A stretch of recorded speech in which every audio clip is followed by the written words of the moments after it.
ছেলেটি মৃত্যুর মুখে দাঁড়িয়ে একটি গাছের শিকড় ভেঙে মুখে দিয়ে চেখে দেখল। অবাক হয়ে বুঝতে পারল স্বাদটা বেশ ভালো। এরপর সে মাটির ঘাসও খেয়ে দেখল, সেটাও একই রকম সুস্বাদু। পুরো জঙ্গলটাই যেন খাবারে ভরা এক বিস্ময়কর জায়গা। এরপর সে সতর্কভাবে দ্বীপের ভেতরের দিকে এগিয়ে গেল। হঠাৎই চারপাশে অদ্ভুত কোলাহল শোনা গেল। তাকিয়ে দেখে পানির ধারে অজস্র বিড়াল সদৃশ প্রাণী দাঁড়িয়ে আছে। তারা ছেলেটিকে লক্ষ্য করলেও আক্রমণ করল না। ছেলেটিও তাদের উপেক্ষা করে শুধু আরাম করে গোসল করতে চাইল। ছোট প্রাণীগুলোকে সরিয়ে সে পানিতে ঝাঁপ দিল এবং অনেক দিন পর সে শীতল পানিতে নিশ্চিন্তে সাঁতার কাটতে লাগল।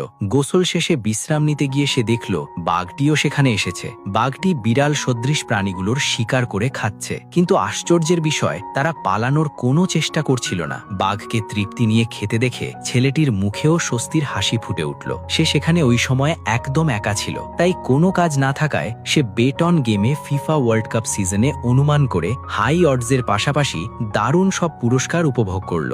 আপনারাও যদি এই রকম সব পুরস্কার পেতে চান তাহলে কমেন্টের লিংক ও প্রোমো কোড ব্যবহার করুন। কিন্তু রাত নামতেই সব প্রাণী হঠাৎ চারদিকে ছুটে পালাতে শুরু করলো। ছেলেটি অবাক হয়ে গেল, এমনকি বাঘটিও ভয়ে দূরে নৌকায় উঠে পড়ল। কিছুক্ষণ পর প্রাণীগুলো গাছে উঠে বসে পড়ল। প্রথমে মনে হলো তারা শুধু ঘুমাতে এসেছে, কিন্তু এর পরেই ভয়ঙ্কর ঘটনা ঘটল। পানির গর্ত থেকে হঠাৎ তীব্র আলো বের হতে লাগলো। সেই সঙ্গে ভেসে উঠল অজস্র মৃত মাছ। তাদের দেহ যেন কোনো অদ্ভুত শক্তিতে গলে শুধু সাদা হাড়ে পরিণত হয়েছে। এর মানে কি ছেলেটি কিছুই বুঝতে পারল না। বাঘটিও নিশ্চুপ হয়ে নৌকায় বসে রইল। স্পষ্ট বোঝা যাচ্ছিল সে আর দ্বীপের কাছে যেতে সাহস করছে না, কারণ পুরো দ্বীপটাই যেন বিশাল এক মানবাকৃতির জীব। কৌতূহলবশত সে একটি অদ্ভুত ফুল ছিঁড়ে খুলে দেখল ভেতরে লুকিয়ে আছে একটি মানুষের দাঁত।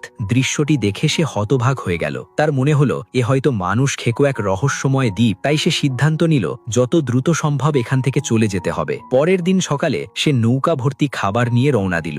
গাছের শিকড়ের পাশাপাশি শতাধিক বিড়াল সদৃশ প্রাণীর মাংস সঙ্গে নিল, যাতে কিছুদিন তার আর বাঘটির খাবারের অভাব না হয়। তারা দ্বীপ ছেড়ে যাওয়ার পর আর কখনো কেউ সেই মানব খেকো দ্বীপের দেখা পায়নি। পথে খাবার ফুরিয়ে গেলে বাঘটি শিকারের জন্য পানিতে নামত, কিন্তু সাঁতারে খুব দক্ষ না হওয়ায় প্রতিবারই খালি হাতে ফিরে আসত। ছেলেটি তা দেখে হাসত। হঠাৎ একদিন বাঘটি তার দিকেই সাঁতরে এলে ছেলেটি বিপদ বুঝে দ্রুত নৌকার দিকে সাঁতার কাটল। তবে শেষ পর্যন্ত বোঝা গেল যেন তারা বন্ধুদের মতোই খেলাধুলো করছে। সৌভাগ্যবশত নৌকায় একটি মাছ ধরার জাল ছিল। সে তাতে কিছু খাবারের টোপ লাগাতেই অল্প সময়ে একটি বড় মাছ ধরা পড়ল। কিন্তু মাছটি এত বড় ছিল যে একা সামলানো অসম্ভব। তাই সে পাথরের হাতুড়ি দিয়ে আঘাত করে মাছটিকে মেরে ফেলল। এরপর কান্নায় ভেঙে পড়ে মাছটির কাছে ক্ষমা চেয়ে বলল সে ইচ্ছে করে কোনো প্রাণ হত্যা করতে চায়নি, কিন্তু